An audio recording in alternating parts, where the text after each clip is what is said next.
Charlene Patton with Kansas Soybean Commission is once again joining us, talking about June, and we're cooking with kids this month. If summer vacation is officially underway, and I know the kids have been home for quite some time, but it's a good time to get them in the kitchen. And Charlene, I don't think we're going to have much trouble getting in the kitchen when you say the recipe we're making today, right? That's right. We're making a Brownie Triple Chocolate Bark. And as you said, it's great to get kids in the kitchen. This morning we've been cooking with my grandchildren, and Ezra's helping me today. We want to make sure that we wash our hands really good before we start. And it's good to use a bigger bowl than maybe what you would normally use when you're working with kids. But our first step is we're going to put our margarine, which is a soybean product, and 2 ounces of our semi-sweet chocolate bar into our mixing bowl. We're going to put that in the microwave so that it can melt on a low setting. Our second step is, while that's actually melting, is we're going to mix our dry ingredients. And our dry ingredients are soy flour blend and cocoa. Using a whisk is an easy way for kids to mix that all together. Then our third step is that we're going to take the margarine and chocolate that's all melted now, and we're going to add the sugar, we're going to add the egg, water, and vanilla.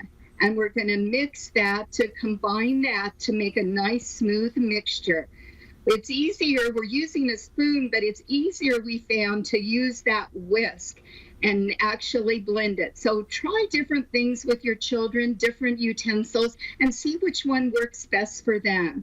After we've mixed all that, we're going to add the dry ingredients to our chocolate mixture and mix that really well, and so that we can't see any more of the dry ingredients. When that's mixed together, then we're going to pour that mixture into our baking pan. And I've lined that with parchment paper.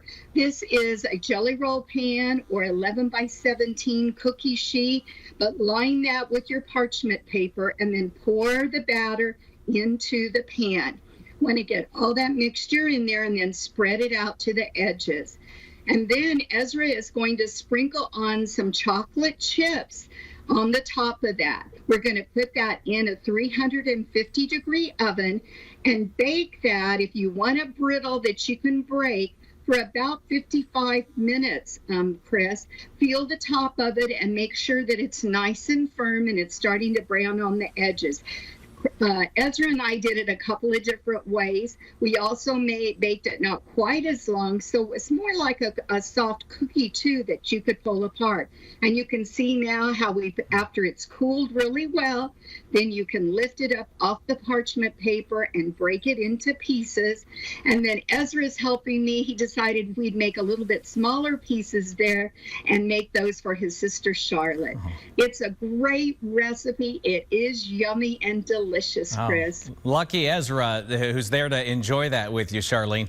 Real quick, if they want the recipe, they can find it online and they can give you a buzz and request it that way, right?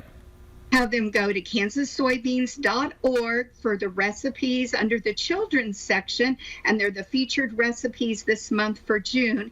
They can also call our 800 number, 877-KS-Soybean, and be sure to ask for our kids' recipes and activities and coloring sheets. We've got all kinds of things that we'll send to keep the kids busy and help them learn about Kansas agriculture. All right, Charlene Patton with the Kansas Soybean Commission. Thanks for your time this morning. Looking forward to what you're cooking this afternoon on Midday in Kansas. We'll see you then. Thank you. All right, we'll be right back.